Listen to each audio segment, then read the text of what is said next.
ألبسهم الله النور الساطع من محبته، ورفع لهم أعلام الهداية إلى مواصلته، وأقامهم مقام الأبطال لإرادته، وأفرغ عليهم الصبر عن مخالفته، وطهر أبدانهم بمراقبته، وطيبهم بطيب أهل معاملته، وكساهم حللا من نسج مودته، ووضع على رؤوسهم تيجان مسرته، ثم أودع القلوب من ذخائر الغيوب، فهي معلقة بمواصلته، فهممهم إليه سائرة، وأعينهم بالغيب إليه ناظرة، أقدامهم على باب النظر من قربته، وأجلسهم على كراسي أطباء أهل معرفته. نظير هؤلاء كان مولانا أبو العزم محمد رحال الكوش رضي الله عنه وأرضاه، البدل الكبير، وقد اشتهر عند الناس ببدليته، فلهذا يقال له البدلي،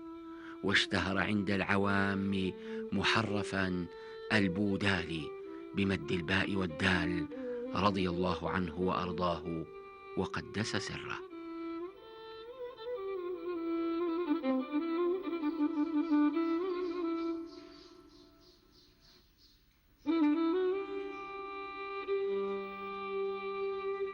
العارف بالله أبو العزم محمد بن أحمد القاضي الكوش، المعروف بسيد رحال الكوش، ازداد بمنطقة تامدولت بمحامد الغزلان سنة 890 هجرية. تتلمذ وحفظ القرآن على يد أبيه، لأنه كانت عائلته عائلة جد متمسكة بالدين. أما وقد تتلمذ في مراكش على يد الشيخ سيدي عبد العزيز التباء بمراكش، وكان من أبرز تلامذته، يتصف بالقطبية. كان هذا الولي الصالح يصالح بين القبائل وينشر العلم من خلال المدرسة التي أسسها، حيث كان يدرس علوم القرآن والشريعة الإسلامية، واهتم كذلك بأحوال الناس الاجتماعية، وهذا ما جعله ملجأ للقبائل ليحل خلافتها وليشكل هذا الفضاء الذي كان ولا يزال عبارة عن فضاء تسوده المحبة وحسن الجوار والسلام. فقد صالح بين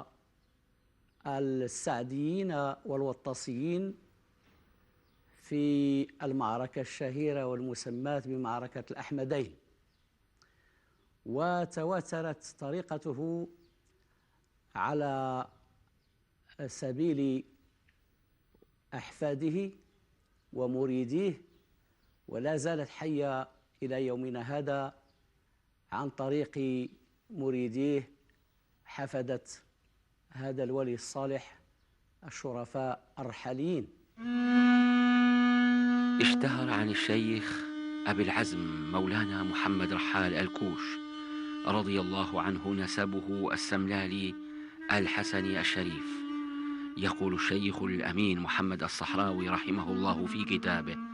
المجد الطارف والتالد على أسئلة الناصر أحمد بن خالد: ولا شك أن الشرف وشيج العراقة في سملالة من قديم، لكونهم آووا الأدارسة والسملاليين بعد إجلائهم وخلعهم شارة الشرف واختفائهم في القبائل ولبسهم عباءة البداوة واستوائهم مع العامة حتى نسوا نسبهم. وقد ذكر الشيخ الأمين محمد الصحراوي بعد ذلك مشاهيرهم كالإمام القطب الجامع المجدد أبي عبد الله مولانا محمد بن سليمان الجزولي، والقطب العارف بالله الكبير سيدي أحمد موسى السملالي، والعارف بالله الشهير البدل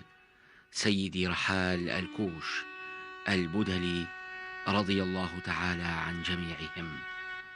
وبحوزة الشرفاء من أبناء سيد رحال ظهائر توقير لأولاد سيد رحال أصدرها سلاطين الدولة العلوية رضي الله عنهم، من أشهرها ظهير مولانا محمد الخامس قدس الله سره، وهو المؤرخ في محرم الحرام عام 72 و300 وألف للهجرة. وفي إشارة إلى نسب مولانا رحال الكوش رضوان الله عليه، أورد الشيخ العلامة سيدي محمد بن العربي السملالي البعقيلي الأدوزي المتوفى سنة 23 و300 وألف للهجرة سلسلة نسبه إلى مولانا رسول الله صلى الله عليه وآله وسلم، مرورا بسيدنا علي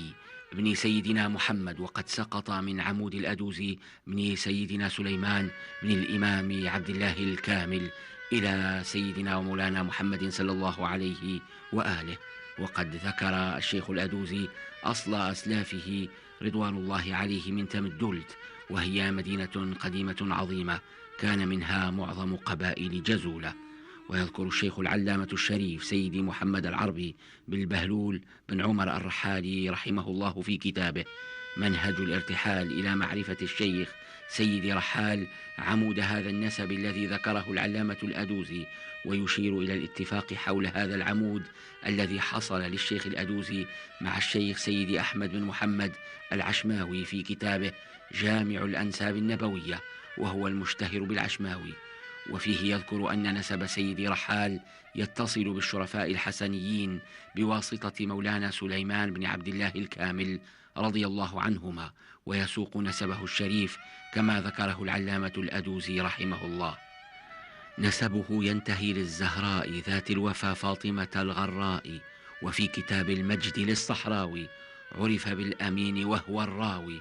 إذ قال يفصح عن اعتراف رحال من مشاهير الأشراف، كالقطب الجزول ذي الأسرار جزاه بالحسن الحكيم الباري، والقطب وهو أحمد بن موسى العالم الرضا دفين سوسى، كلاهما كان من الأتباع من التلامذة للتباع عبد العزيز وارث الجزول، فنال من بحره أقصى السول. الحديث عن سيد رحال الولي المشهور هو حديث يعني تكتنفه مجموعة من الصعوبات، خصوصا وأن يعني الصوفية في الزمن السعدي كل الذين أرخوا لهم أو كتبوا عنهم يعني كتابتهم كانت تعرف نوعا من الشح في المعلومة. ومن الذين يعني أرخوا وذكروا الشيخ سيد رحال البودالي هناك ابن عسكر في دوحة الناشر، وأيضا ذكر في مرآة المحاسن، وذكره صاحب ممتع الأسماع، وذكره الحضيقي في الطبقات، وأيضا من المتأخرين ذكره التعارجي في الإعلام. لكن كل هذه يعني الترجمات لا تكاد تتعدى بعض الأسطور، ومن هنا تأتي الصعوبة في الحديث عن الحياة يعني أو السيرة لهذا الولي كباقي يعني الأولياء الآخرين الذين لم تكتب حياتهم. ولكن يمكن أن نتلمس بعضا من معالم حياة هذا الشيخ، وأيضا استمراريته ويعني مجاله الروحي في قبائل زمران والسلغنة أيضا. سيد رحال البودالي كما ورد في هذه يعني كتب الطبقات هو ينحدر من قبائل سملالة، هو سملالي، ومن القبيلة التي تخرج منها أحمد بن موسى السملالي، فهو ينتمي إلى الطريقة الجزولية التي تنتمي أيضا إلى الطريقة الأم الشاذلية. يقول الباحث الأستاذ أحمد بالحاج آيت ورهام في كتابه الزاوية الرحالية مؤسسها وأذكارها حول حامل لقب الكوش غير العارف بالله مولانا رحال الكوش رضي الله عنه، يقول: تقدمت الإشارة إلى أن الشيخ سيدي رحال كان معروفا عند المغاربة بلقبين اثنين هما البدل والكوش، ويبدو أن اللقب الثاني ليس مقصورا عليه فقد حمله آخرون. والحقيقة أن أشهر من حمل هذا اللقب من الأولياء الأكابر العارف بالله الشهير مولانا عبد الله بن مسعود الكوش الشهيد دفين فاس، وهو من أكابر أصحاب الشيخ مولانا عبد الكريم الفلاح رضي الله عنهما،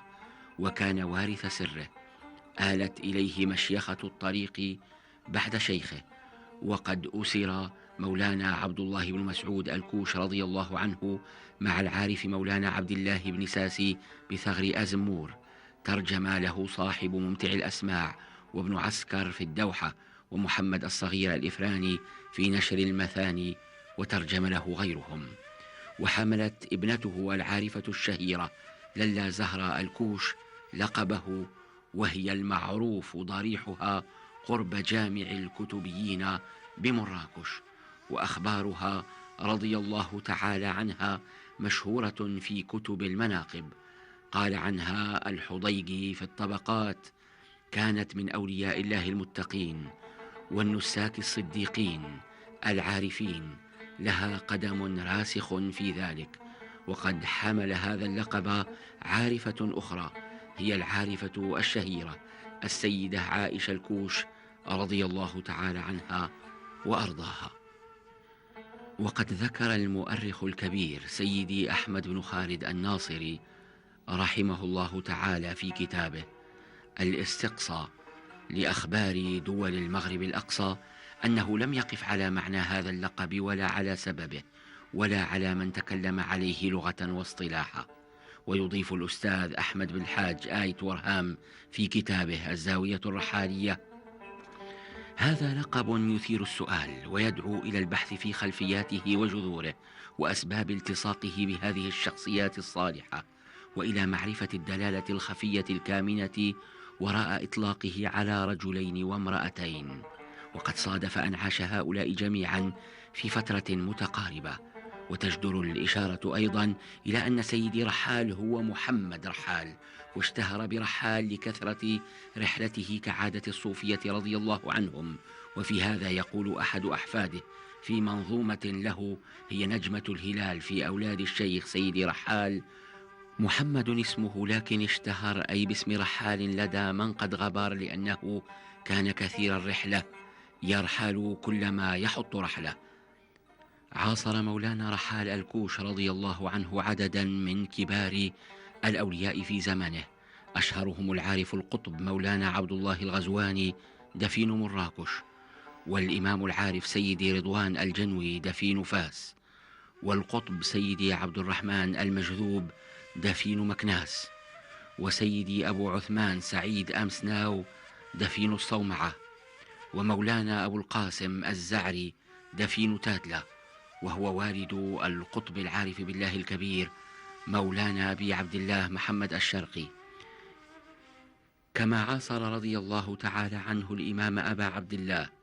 سيدي محمد بن علي الخروبي، وهذا الإمام هو من أوائل من شرح تصلية الإمام للقطب الجامع مولانا عبد السلام بن مشيش،